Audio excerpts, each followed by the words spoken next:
New York City, the Big Apple, the city that never sleeps, the concrete jungle where dreams are made of. Millions flock to NYC every year. But here's a secret you don't hear often. You don't need a big budget to have an unforgettable adventure. Today, we're highlighting 3 incredible free things to do in New York City that showcase its history, culture, and charm.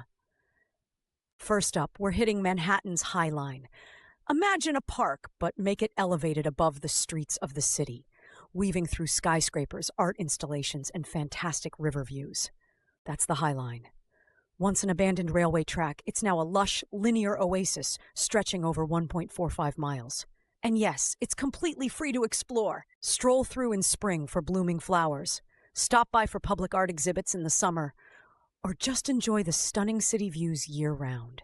Fun fact, the Highline is home to over 500 kinds of plants and trees, making it one of the greenest gems in urban architecture. Don't forget your camera. You'll want those rooftop shots. Now, just a short subway ride away, we're heading to Brooklyn for our second free stop, the Brooklyn Bridge. Walking this iconic masterpiece gives you breathtaking views of Manhattan's skyline, the East River, and Lady Liberty. Designed in 1883, this engineering marvel is full of history.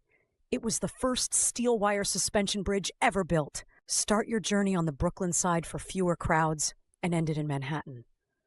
Bonus tip, if you're walking at sunset, the glow of the city is pure magic. Oh, and don't miss the plaques along the way. They reveal fascinating stories about the bridge's construction.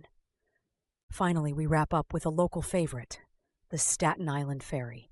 Whether you're a tourist or a full-fledged New Yorker, this free commuter ferry that connects Manhattan to Staten Island delivers epic views. You'll glide across the harbor, passing the Statue of Liberty, like she's posing just for you. And guess what? No ticket, no fee, no strings attached, just gorgeous skyline shots, peaceful breezes, and a touch of sea spray to round out your NYC experience. The ride takes about 25 minutes each way, and you can return to Manhattan as soon as you dock, or spend some time exploring Staten Island while you're there. So, what do you think? New York doesn't have to cost a fortune to be unforgettable. Whether you're marveling at the greenery of the High Line, walking through history on the Brooklyn Bridge, or sailing past Lady Liberty on the Staten Island Ferry, this city's magic is yours to experience for free. Ready to explore? The Big Apple is waiting.